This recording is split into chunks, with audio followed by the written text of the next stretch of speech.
larger implications do you expect companies like Uber and Airbnb to have on their sectors?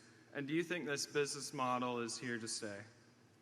Well, they're obviously trying to disrupt some other businesses, and those businesses will fight back in competitive ways, and they may try to fight back through legislation.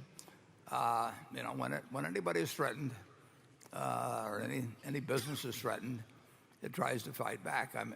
If you go back to when State Farm came on the scene in 1921, or 20 or whenever it was, the agency system was sacrosanct in terms of insurance. It had been around forever, and the big companies were in Hartford or New York, and they fought over having the number one agency in town. So if you came to Omaha and you were Travelers or Aetna or whomever it might be, your objective was to get the agent, and the policyholder really wasn't being thought about.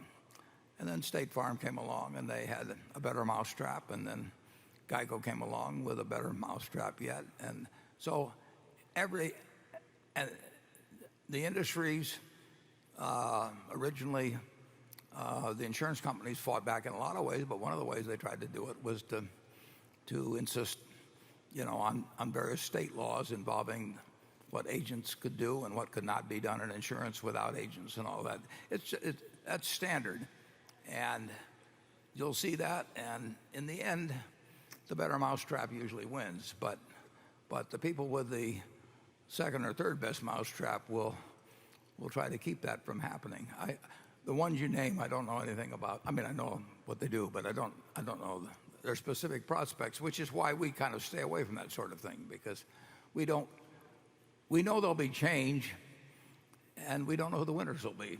And we try to stick with businesses where we know the winners. We know and that our energy companies, that our railroad, a lot of our businesses are very, very, very likely to be winners.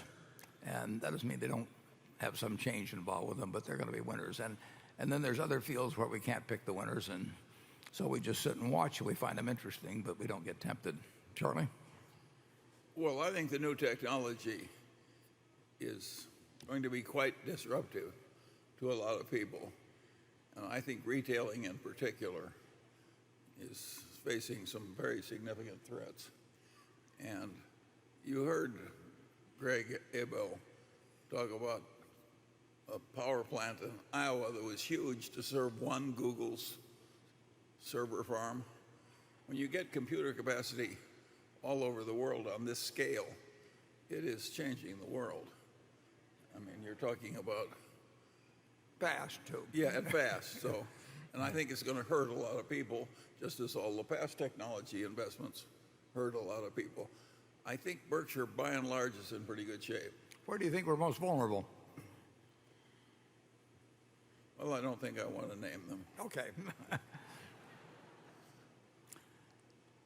Now you've got them all wondering, Charlie.